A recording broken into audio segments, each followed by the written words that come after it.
साथियों नमस्कार। पीजीएलसी बीकानेर के इस यूट्यूब चैनल पर पुनः मैं आप सभी का एक बार स्वागत करता हूं। पिछले वीडियो में हम बात करने लग रहे थे इंडस्ट्रियल डिस्प्यूट एक्ट के संदर्भ में, और इस दौरान हमने बातचीत की थी कि इंडस्ट्री की डेफिनेशन क्या होती है और इंडस्ट्री को डिफाइन किस किस तरह से अलग अलग निर्णयों के माध्यम से माननीय सुप्रीम कोर्ट ने और माननीय सुप्रीम कोर्ट के न्यायाधिपतियों ने जो अपने विचार अभिव्यक्त किए, और उसमें जो लीडिंग केस थे उसको हमने डिस्कस करते हुए बताया था कि Bangalore water sewerage board versus J Rajappa case के बाद, जस्टिस कृष्णा अय्यर के डिसीजन के बाद उद्योग की परिभाषा, इंडस्ट्री की परिभाषा को लेकर काफ़ी एक युगांतकारी परिवर्तन हुए। और फिर वो उससे पहले दो और केसेस थे जिसमें एक हॉस्पिटल मजदूर सभा, अस्पताल मजदूर सभा का जस्टिस गजेंद्र गडकर का था, और मद्रास जिमखाना क्लब का जस्टिस हिदायतुल्ला का था। इसके बाद जो ही चीज़ें Bangalore water sewerage board case के बाद जो चेंजेस आए उनको भी हमने डिस्कस किया था। फिर चाहे वो नगर निगम के संदर्भ में बड़ौदा म्यूनसिपल कॉरपोरेशन का हो, या फिर करनानी प्रॉपर्टीज़ का हो, नेशनल हाईवे अथॉरिटी का हो, या फिर दिल्ली विश्वविद्यालय वर्सेज रामनाथ का हो, ब्रह्म समाज एजुकेशन सोसाइटी केस हो, इन तमाम तरह के केसेस के बाद हमने ये इंडस्ट्री की डेफिनेशन को समझा था। तो औद्योगिक विवाद अधिनियम में हमने उद्योग को समझा। अब हम ये समझेंगे कि भाई औद्योगिक विवाद क्या होता है, इंडस्ट्रियल डिस्प्यूट क्या होता है। तो देखिए, जो इंडस्ट्री की जो डेफिनेशन है वो 2J में है, और 2J के इंडस्ट्री के बाद उद्योग के तुरंत बाद यानी 2K में औद्योगिक विवाद को डिफाइन किया गया है। तो जो सेक्शन जो 2K है वो डिफाइन करता है कि इंडस्ट्रियल डिस्प्यूट है क्या। तो इंडस्ट्रियल डिस्प्यूट नियोजक के मत, या नियोजक और कर्मचारियों के मत, यानी कि नियोजक और कर्मकार के मत, या फिर कर्मकार और कर्मकार के मत। इंडस्ट्रियल डिस्प्यूट होता है बिटवीन एम्प्लॉयर के बीच भी हो सकता है, एम्प्लॉयर और वर्कमैन के बीच भी हो सकता है। ज़्यादातर केसेस में एम्प्लॉयर और वर्कमैन के बीच ही होता है, और वर्कमैन और वर्कमैन के बीच भी हो सकता है।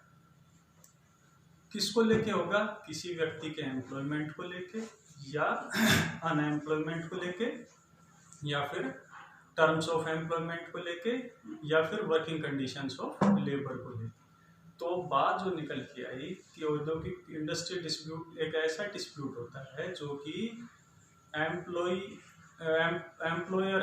के बीच हो सकता है, एम्प्लॉयर और वर्कमैन के बीच, या वर्कमैन और वर्कमैन के बीच। किसको लेके? एम्प्लॉयमेंट को लेके किसी व्यक्ति के, या अनएम्प्लॉयमेंट को लेके, या टर्म्स ऑफ एम्प्लॉयमेंट को लेके, या फिर वर्किंग कंडीशंस ऑफ लेबर इसको लेके। तो श्रम की दशाओं को भी लेके हो सकता है, श्रम की शर्तों को लेके भी हो सकता है। अब मैं आपके साथ कुछ एक केसेस डिस्कस करूंगा जिससे ये पता लगेगा कि औद्योगिक विवाद वास्तविकता में है क्या।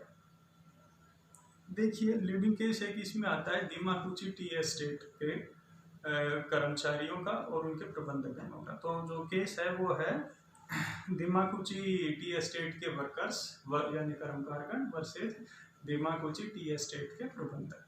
इसमें एक डॉक्टर साहब थे, उनकी सेवाओं को लेके कर्मचारियों और प्रबंधक के बीच में विवाद हुआ। विवाद था डॉक्टर की सेवाओं को लेके।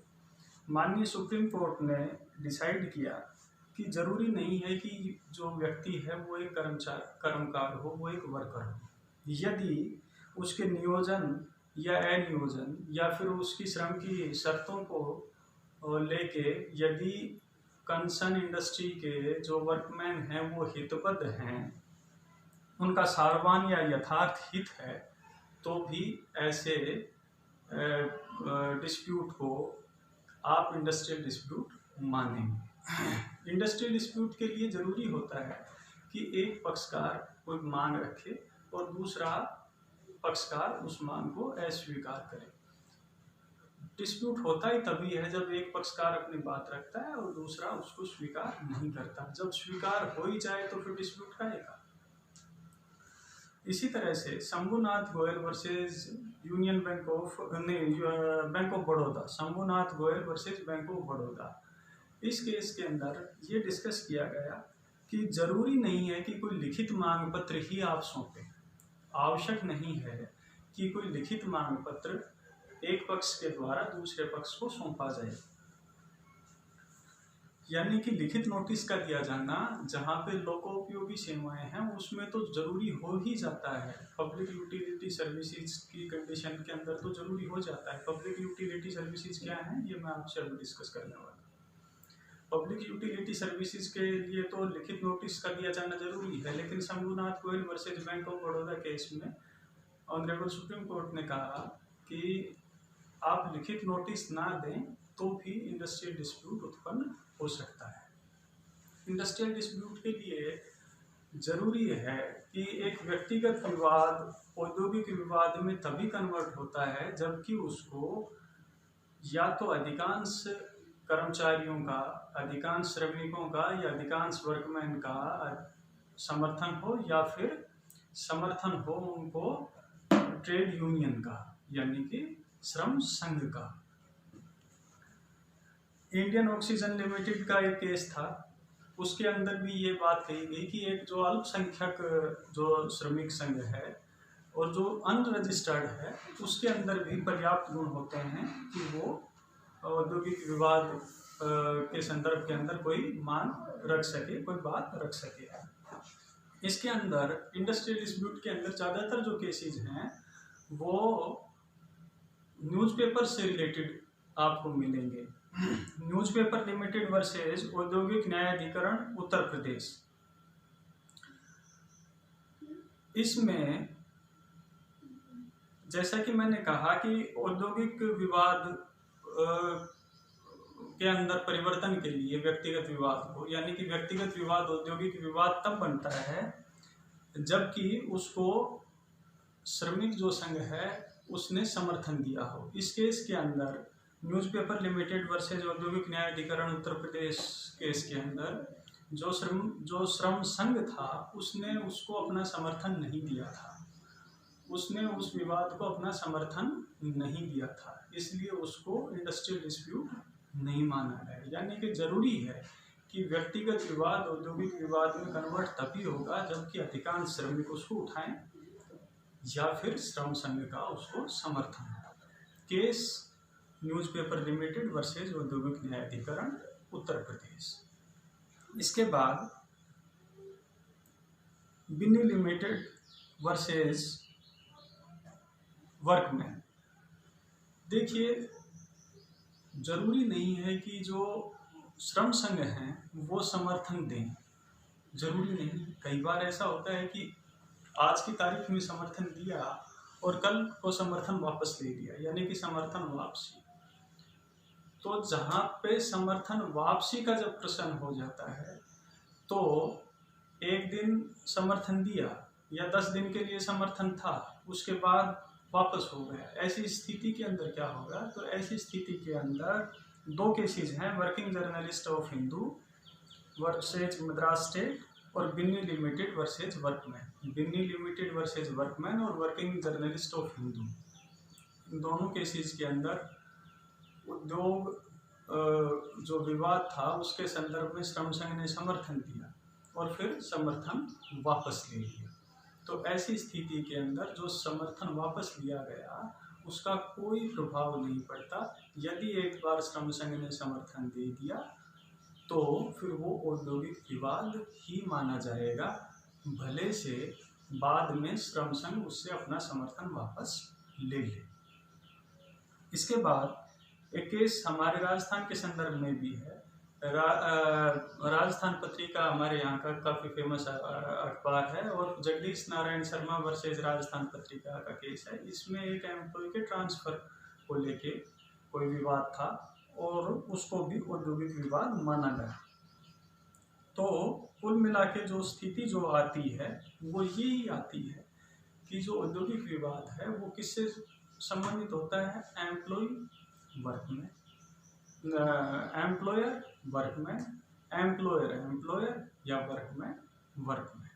किससे रिलेटेड होता है, एम्प्लॉयमेंट, अनएम्प्लॉयमेंट, वर्किंग कंडीशंस या टर्म्स ऑफ एम्प्लॉयमेंट, इससे संबंधित होता है। अब स्थिति क्या आई कई बार निकल के कि जो औद्योगिक जो घराने थे, जो मैनेजमेंट थे, उन्होंने एक एक दो दो व्यक्तियों को अपने यहाँ से अपनी इंडस्ट्री से निकालना शुरू कर दिया, और जो श्रम संघ थे उन्होंने उसको समर्थन नहीं दिया। ऐसी स्थिति के अंदर क्या है, तो ऐसी स्थिति के अंदर जो जो व्यक्ति लीडर थे उनको बाहर वो लोग करते चले जाया करते। तो इसके प्रभाव को समाप्त करने के लिए सेक्शन 2A बनाया गया, और सेक्शन 2A ये बताता है कि यदि कोई एम्प्लॉयर किसी अकेले व्यक्ति की सर्विसेज को डिसमिस करता है, डिस्चार्ज करता है, या फिर उसको टर्मिनेट करता है, या फिर उसको रिट्रेंच करता है, यानी कि अकेले व्यक्ति की सर्विसेज को यदि जो एम्प्लॉयर है वो उसको सेवा मुक्त करता है, छटनी करता है, या उसको पदच्युत करता है, तो ऐसी स्थिति के अंदर उस अकेले व्यक्ति का जो विवाद है वो भी औद्योगिक विवाद ही माना जाएगा। यानी कि एक व्यक्ति को छटनीकृत करना, एक व्यक्ति की सेवाओं को समाप्त करना, यानी कि discharge, dismissal, removal of services या रिट्रेंच उसको करना, वो भी औद्योगिक विवाद माना जा सकता है। Atlas cycle versus MP Thukral का इसके संदर्भ में एक विशेष केस है। तो जो बात जो निकल के आई वो ये आई कि अकेले व्यक्ति की सेवाओं को समाप्त करना भी सेक्शन 2A कहता है कि अब औद्योगिक विवाद माना जाएगा। जरूरी नहीं है कि सेवाएं समाप्त की जाएं और श्रम संघ उनको समर्थन दे या ना दे। इसी के साथ साथ मैं समझता हूं कि आप ये समझ पाने में सक्षम हुए होंगे कि जो औद्योगिक विवाद इंडस्ट्रियल डिस्प्यूट है सेक्शन 2 के वो क्या है। तो मोटे मोटे तौर के ऊपर मैंने बताया आपको कि भाई 3 चीज़ें रहती हैं और 3 चीज़ों के लिए होता है, और इसमें न्यूज़पेपर्स से रिलेटेड केसेस ज़्यादा हैं। औद्योगिक विवाद के बाद कुछ एक जो डेफिनेशंस हैं जो बड़ी ही महत्वपूर्ण हैं वो हैं जिसको आप जबरी छुट्टी यानी कि ले ऑफ, उसके बाद आता है लॉकआउट, उसके बाद आता है स्ट्राइक, और फिर छंटनी यानी कि रिट्रेंचमेंट। तो हड़ताल और तालाबंदी ये एक दूसरे का प्रतिपक्ष है। जबरी छुट्टी और छंटनी इस संदर्भ के अंदर मैं आपके साथ अगले वीडियो में डिस्कस करूँगा।